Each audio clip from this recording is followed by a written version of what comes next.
appears we have critical mass. Um, Welcome, everyone. Good afternoon or good morning, depending on where you are in the country. Today, we have our partners from the Bureau of Land Management here to discuss the BLM's Recreation Blueprint and the Conservation Rule. I'm Todd Keller. I'm the Director of Government Affairs for the International Mountain Bicycling Association. And today we have Kevin Oliver and Brian St. George from the BLM, from the Bureau of Land Management, as well as Aaron Clark with IMBA's Government Affairs team. Couple of ground rules. If you have any questions, please put them in the Q&A and we will get to those questions at the end of the presentation. If we do not get to your question, we will do a follow-up with a FAQ or a blog post to ensure we answer everyone's question. Kevin, we'll start with you. The floor is yours. Great, Todd. How many minutes would you like me to go and cover the blueprint? I apologize for no worries. 10, 12. Yeah, 10 will work just fine. So again, thank you, Todd and Aaron and Imba. We sure appreciate being here with you today. Kevin Oliver, the Division Chief for Recreation Visitor Services with the Bureau of Land Management's headquarters. Excited to be here. It's a little bit surreal. A couple of years ago, our BLM director gave us a pretty strong marching order. Her vision was that BLM would become a recreation agency to meet that public appreciation for outdoor recreation that she knew was there, and to really elevate it as a priority internally, and then with that spillover, elevate it externally to really help all people know that BLM is really a top priority for recreation for the public, and it ought to be reflected in our management and other areas of the government. So I'm here to talk to you about a government developed strategy and vision with your input. So you might ask why to be excited. And I think for me, and perhaps for you, it's about time that BLM's recreation program was elevated and given the appropriate attention.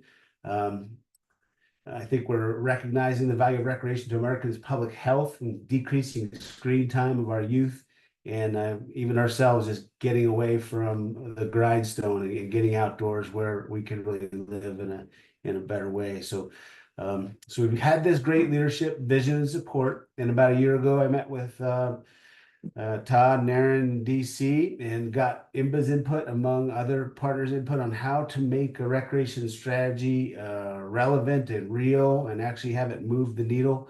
And so we've been taking that input, and we are now happy to say we're in the implementation phase. So we published this strategy a year ago, and now we are working with every state. Some of the feedback we heard was it's a great strategy, but how do you make it real on the ground? And so that's what I think we want to talk about today, is how to bring this blueprint, connect it to the conservation values of the public lands rule, and really make it real on the ground. And so I'll be happy to take your questions going forward. But again, every field office, something that's never been done before, many things have never been done before, but we have asked every field office to identify their top 3 recreation challenges and what are their top 3 recreation opportunities, and articulate those. And so with those, we're sharing those at our summits, and we'd sure like to make sure that IMBA gets invited to the summits. The Nevada summit occurred, I think it was July 11th. We have Utah coming up on the 5th of August. I hope IMBA has been made aware of that. And we have New Mexico. So let's see, the 29th of August is Utah. The 5th of September is New Mexico. And then we have the 9th of October is Alaska. And so we have our first tranche of state summits to, again, take input. Here's our draft concept of assessments on where we should focus on recreation, but what is your input and what do we miss? What are the ideas you like? So we're definitely excited to be in the implementation phase and getting down to what it can mean to you at the ground level.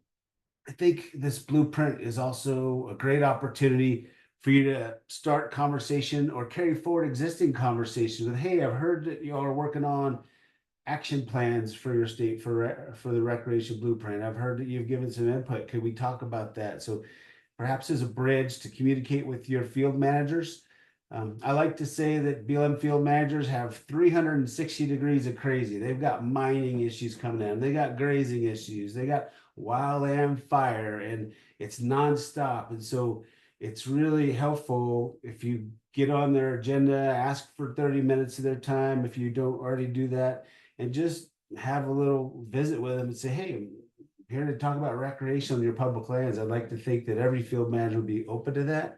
And you could use this blueprint as a bridge of a conversation, ask them what they're thinking, what are their challenges and opportunities, and how you can help. I think pretty much every manager is used to people coming in with a need. I need this, I need that, and I like this, and I like that. But if you come in with an offer, how can you all help? That would really leave an impression, I think, on most managers. So just some concepts there.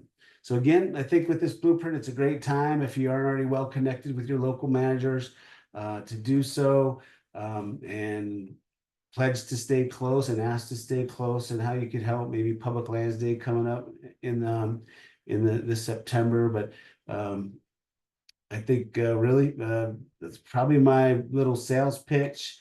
I think we could talk a little bit more later on about sustainable recreation and how I think we all intend and value sustainable recreation. And I think Aaron or Todd, you want to talk at some point about some examples of where there could be some trail access restrictions, but I think I may be getting ahead of myself. Is that right?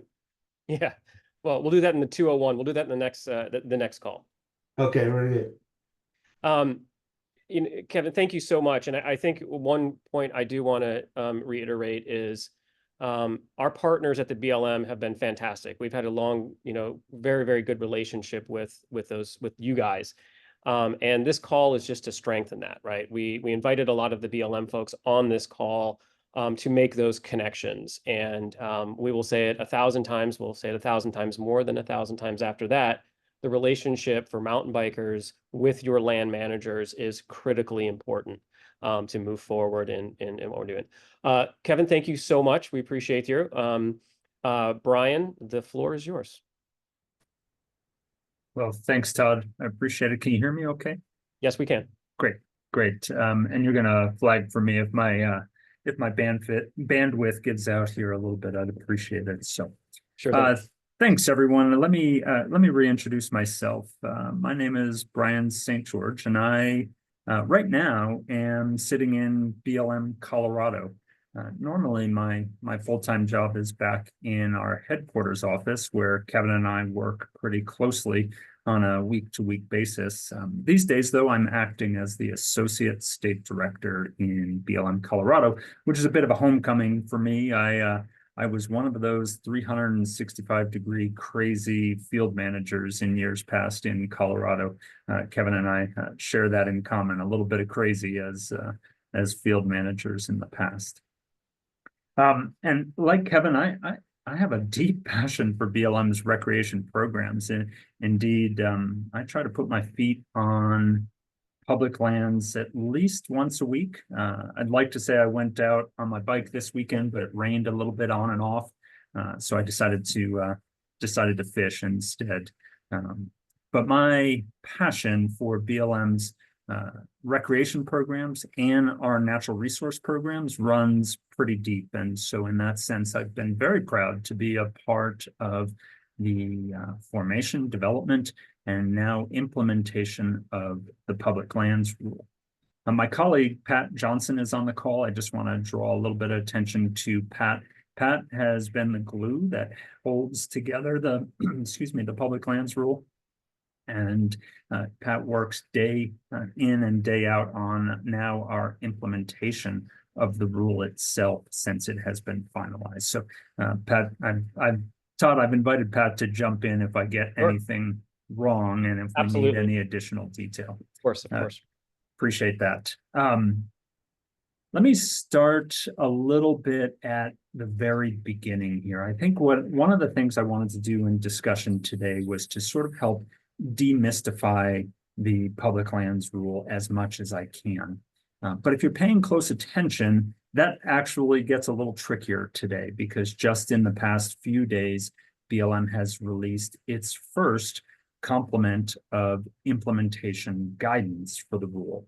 So on the one hand, you may be looking at the rule, trying to understand and appreciate what's in it. And now BLM has hit the street with a little bit of implementation guidance. So that exercise of demystifying the rule may seem a little bit more challenging now. However, in my mind, there is a very clear through line that is running from the rule to the implementation policy now on the street and to the future policy and guidance that we're going to be working to develop with our partners. And as Kevin was highlighting, and our field offices to really dial in the implementation of the rule. That through line to me is really clear, right? The public lands rule and that guidance seeks to deliver on our promise for multiple use and sustained yield, particularly this sustaining the health, diversity, and the productivity of our public lands for future generations and the full range of multiple use that we are all accustomed to, right? Now, what that actually means in practice, right? What is actually in the rule? Well, it really is dependent upon the time that we're living in. We firmly believe this rule is coming at a critical, urgent moment as our public lands face really an unprecedented and certainly an increasing demands, partially from a changing climate, right? Drought and increasing wildfires, new and different uses that our field offices are adapting to understand how to manage, and the declining health of some of our public lands. So focusing on doubling down, if you will, on our conservation and restoration obligations in the Bureau is really going to ensure that we are focused on landscape health. We are striving to achieve our multiple use mission, but ensuring that sustained yield component. And so the rule clarifies that conservation, restoration, protection of those resources are a use within our FLPMA, our Federal Land Policy and Management Act mandate and framework. Most of the multiple uses, most of the permitted, authorized, regulated uses on public lands have their own regulatory structure.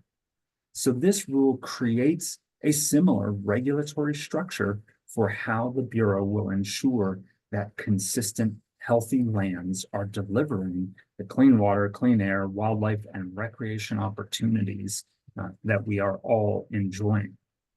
An additional through line here in the rule, our goals, as I was just kind of highlighting, to maintain land health and the implementation guidance is really broken down in a rule of three, right? There's three main components of the rule that we are most focused on and trying to implement in the short term. That's our restoration obligation, trying to restore degraded public lands back to health, again, to ensure that they can continue to provide that range of multiple use. Second, providing for more informed decision-making, making sure all of our stakeholders have a voice at the table, emphasizing our special relationship with tribal nations, and using good science and data in our decision-making processes. And then finally, the third thing is protecting some of the most important landscapes. And in the confines of the rule and in the language of the rule, we are looking at intact landscapes, those places where environmental processes and ecosystem processes and services are most likely to respond to restoration efforts, most likely to remain healthy and intact as we continue through our day-to-day mission focus. If I can, I was going to try to do a little screen share here to put up our information graphic that represents these three components. And Pat, as I feared, I'm getting a slow response from my system. Pat, I'm wondering if you can, do you have the infographic ready at hand that you could Let me go see if I can grab it. Just a second. Okay, I'm sorry to put you on the spot like that. trying to click over, and now it's working. Let me try this.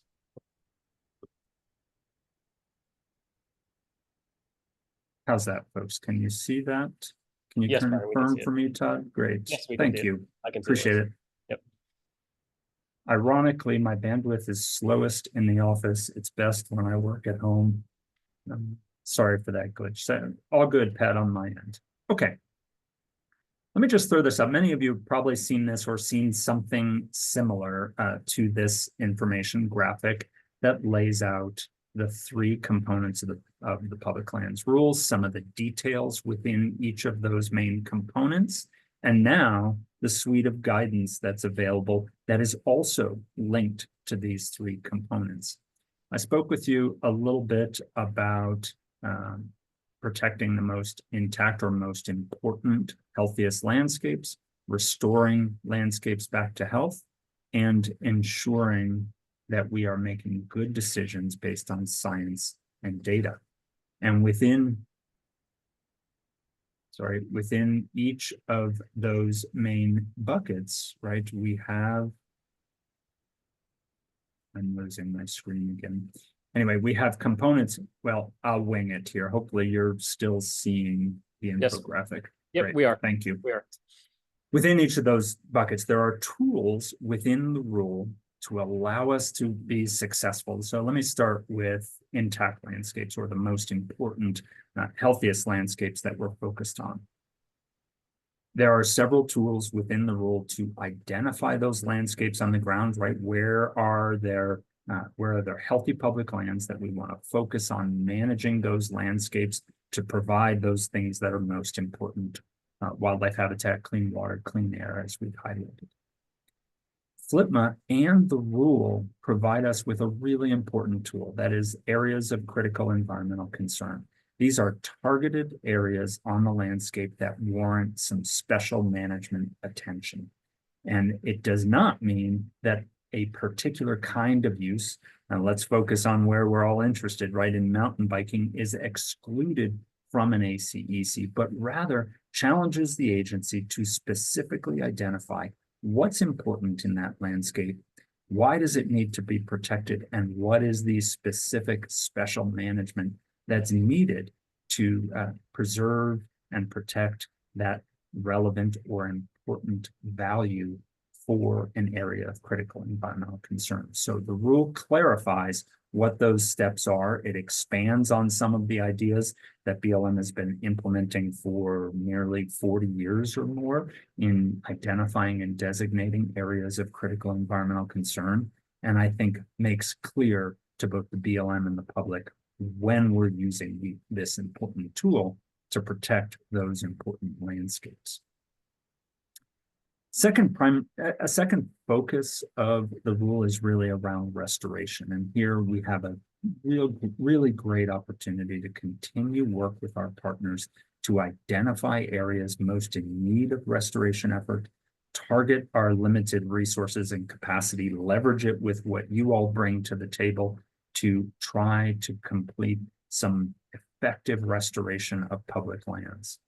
Here, the rule gives us some tools around restoration to identify those areas and focus our resources in them, to consider what landscapes might be eligible or usable for compensatory mitigation actions to help promote restoration, again, by leveraging our partners and industry partners that are operating on public lands.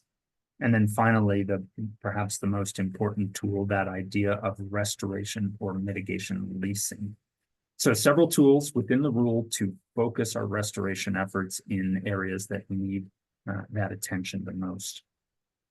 And then finally, the third element of ensuring decision-making, there is emphasis in the rule to prioritize our data management, to use our assessment, inventory, and monitoring program, and to know the health of our landscapes, right?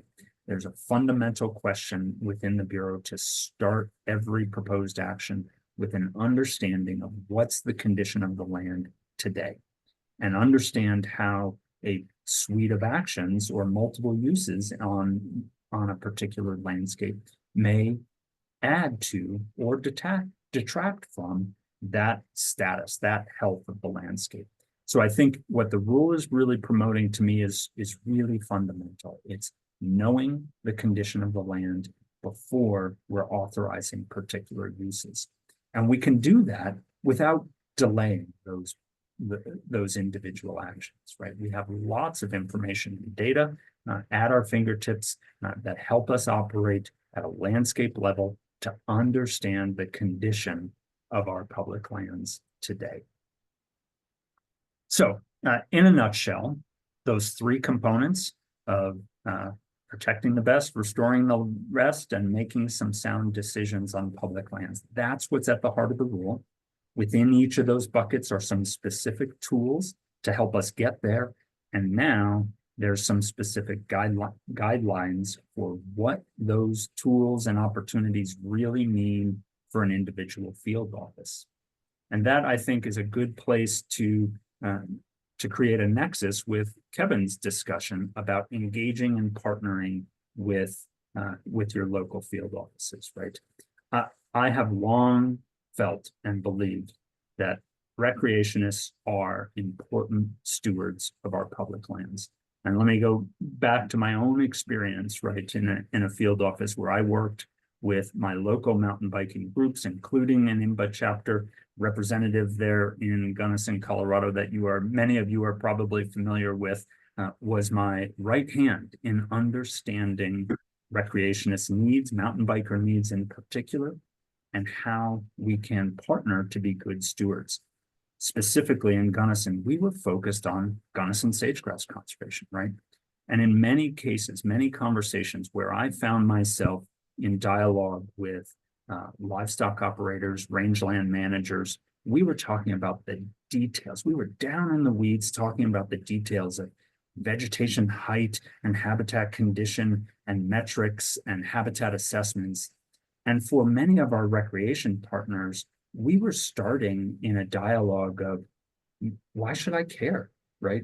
So we were having these two very different conversations. One was way down in the metrics and the data and the decision-making, and the other was up in a value discussion. Well, I think thanks in large part to recreationists and mountain bikers in the Gunnison Valley in particular, we moved that dialogue substantially to understanding the details of actions, not just the values, right? And to this day, I will give credit to those folks for helping expand the partnership for conservation of Gunnison sagegrass that has allowed for continued development, refinement, and even expansion of recreation opportunities, despite that significant conservation challenge. So when you're thinking about where to see yourself in the public lands rule, it's right where Kevin was speaking to, right?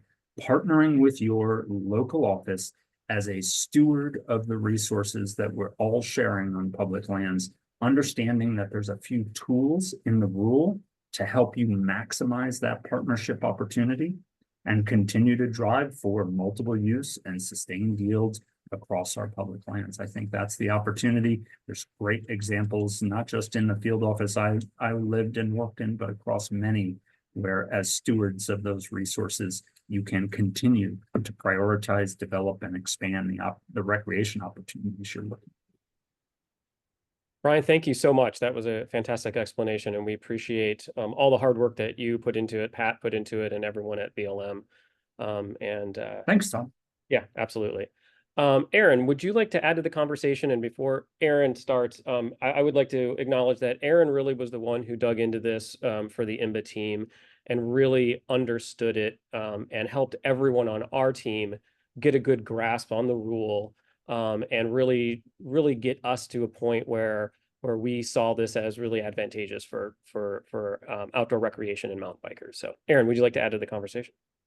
Thanks, Todd. Yeah, and thanks, Kevin and Pat and Brian for joining us and helping us helping our members and the public understand this rule to a deeper level. And I really appreciate Brian's statement as well as Kevin's on the value of partnering with the BLM and getting engaged in these, because that's what it all comes down to. is that in order to weigh in and be effective at weighing in on the planning processes where this will all play out, it's being involved in throughout that planning process. And that is not just at the trail, maybe, for example, trail-based proposal, but that's back at the RMP level, the resource management plan that sets the stage for where special recreation management areas will be designated, and other land prescriptions through that planning process that will then later on make those areas suitable for trail-based recreation proposals that a local group might bring along. So engaging early and often with your managers and getting to know them will be always the most effective tool at understanding their challenges, and for them to understand your interests and values broader than just maybe a trail-based value, but also like the landscape and the what it brings to your experience. So I had a question for Brian here and for Kevin. There are, along with this rule, there are other initiatives and strategies that the BLM has put out. One we've talked about, the blueprint, but there's also connecting with communities, which is sort of a strategy on partnerships and also, a way to bring some of this higher value recreation and improved access opportunities and the diversity into the BLM's landscape through their field offices. There's also IMBA worked proudly with the BLM on the Guide for Quality Trails Experiences, which is often referred to as JQT, but it is a BLM document that really talks about how to build trails that will actually satisfy the public.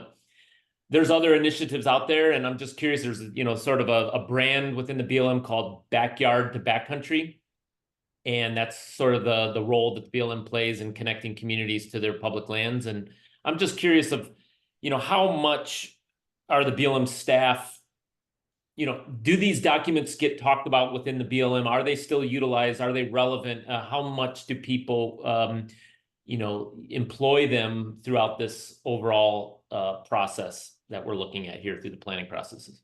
And how can our members engage with the BLM via these initiatives?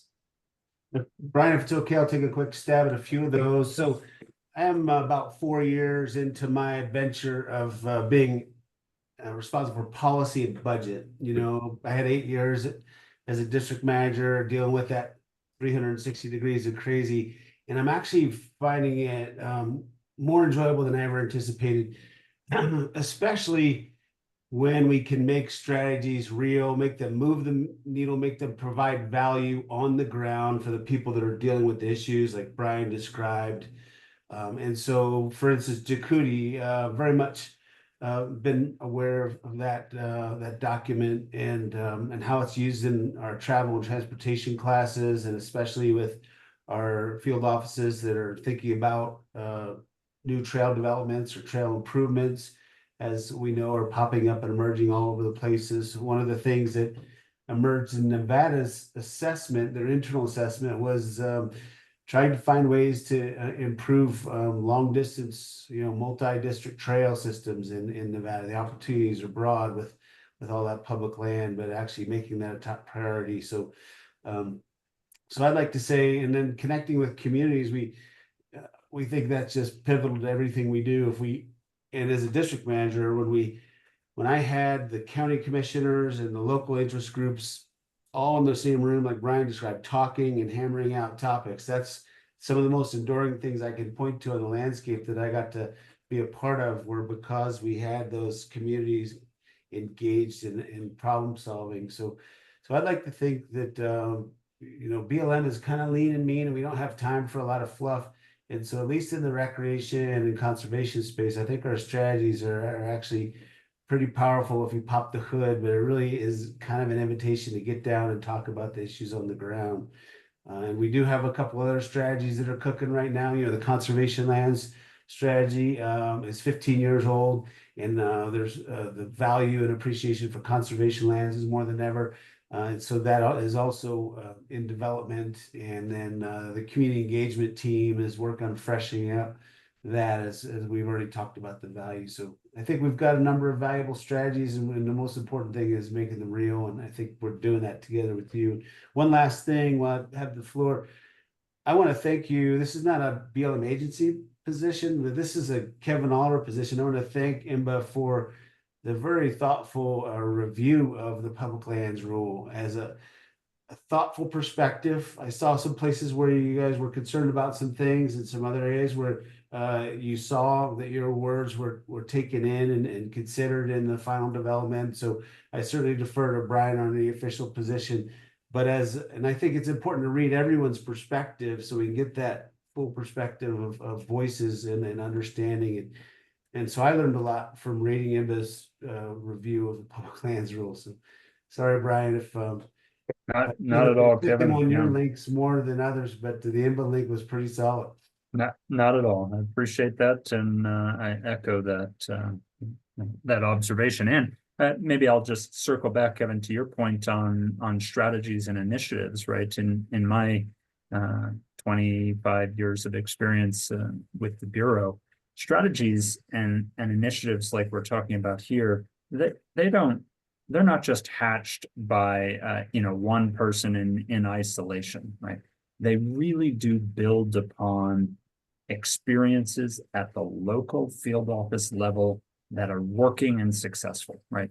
The opportunity we have to coalesce those best practices into a strategy helps us bring, current science and information to bear on what we know folks are doing that is successful. And so in many cases, these strategies are as much a signal to our internal audience about where we're headed as a Bureau as they are as an external signal to our partners about where they're headed. But they are almost always, in my experience, based upon the best practices from individual offices that are being successful on the ground. So I completely agree with Kevin that, don't necessarily look to this suite of initiatives and strategies as new business, but rather opportunities to say to particular offices, here's the shared best practices across the Bureau. And maybe you're not aware in this particular office of how other offices have been successful with the same challenges, the same kind of environment and landscape, the same suite of partners and limited capacity. So it's really a tool to speak both internally and externally about where the Bureau is headed. Thanks, Brian.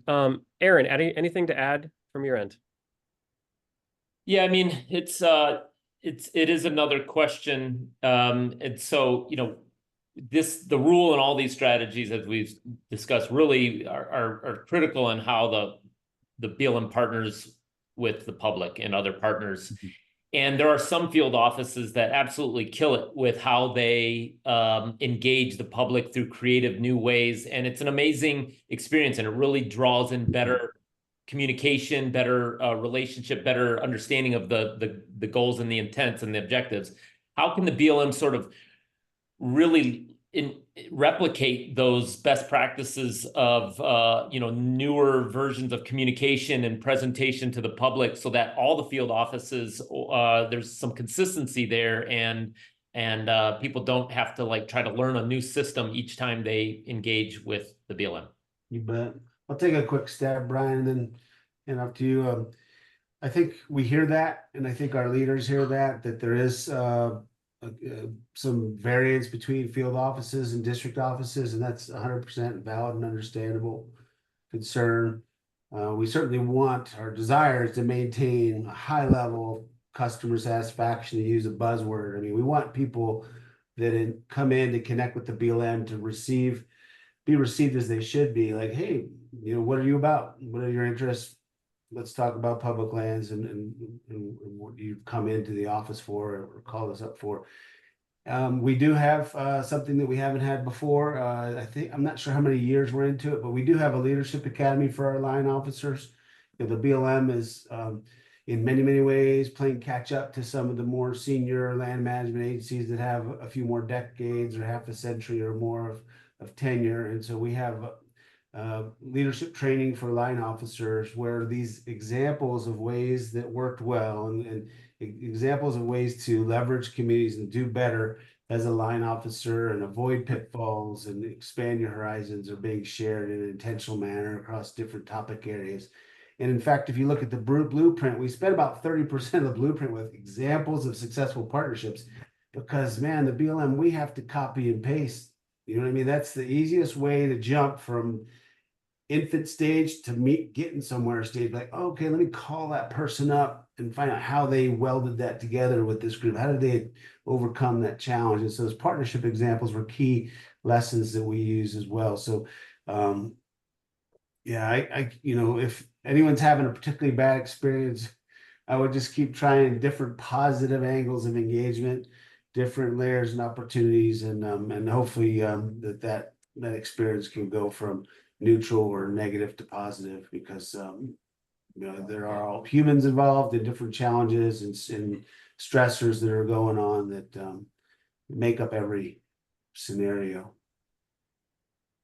I think clearly I'm in agreement with Kevin there and Aaron. I think you and I are saying a lot of the same thing in just slightly different ways, right? Let's take a look at the blueprint. The blueprint says publicly, BLM, we are a recreation management agency, and we deserve the resources commensurate with that responsibility. And so where at a local level, you might be facing what feels like resistance or recalcitrance, it's not resistance based on the ideas. It's that frustration or stagnation due to capacity, due to other issues, due to the complexity of resource management challenges that we place on an individual field office. So it's not for want of buying into and owning that idea that we are a recreation management agency, that we do ensure that our recreation is sustainable and responsible. It's that, man, I need the capacity to help do that. Thank you. We only have maybe 6 minutes. We could go a little over. We're going to try to end at the quarter hour, but I think we could bleed into it. I'm going to pass it over to Kate for any questions from anyone on the call. And then if not, I do have one question, but I'll save it till later. Yep, I've got one here, and hey, I'm Kate from IMBA. I've got one in the Q&A. In what ways might this rule and the blueprint and other BLM strategies use adaptive management actions to both help approve trail plans and or avoid closures of existing trails? That's great.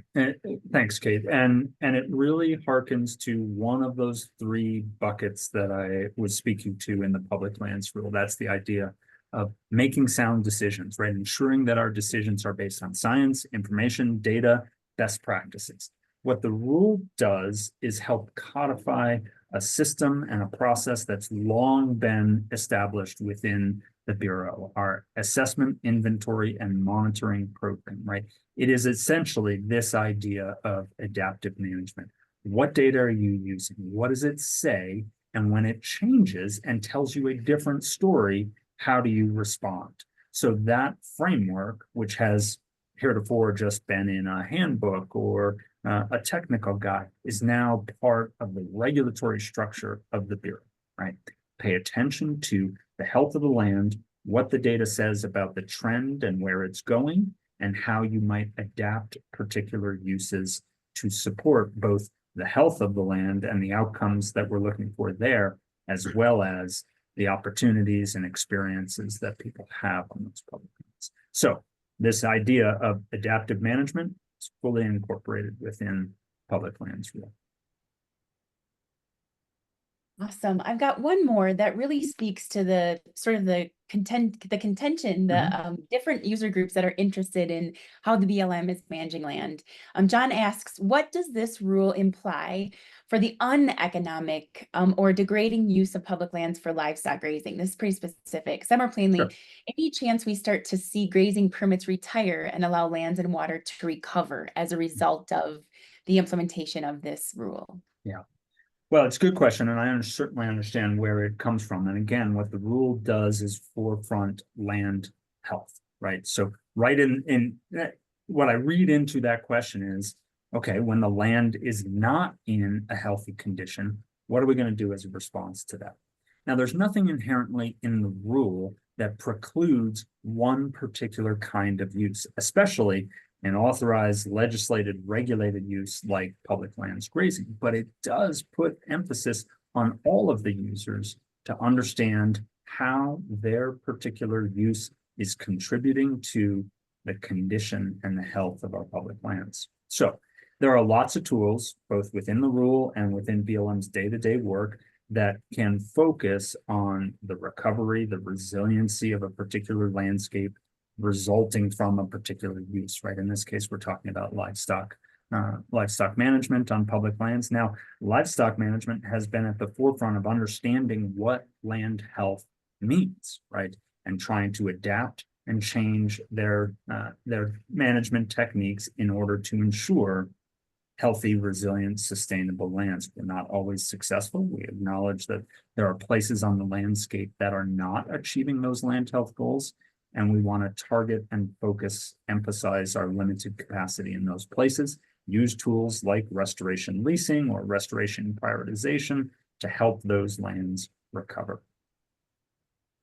Awesome perspective. And I think it's so powerful to think and to encourage our user groups to know their impact and know both negative and positive on the environment. As mountain bikers, we will wave the flag of conservation, just as we wave the flag for more trails close to home.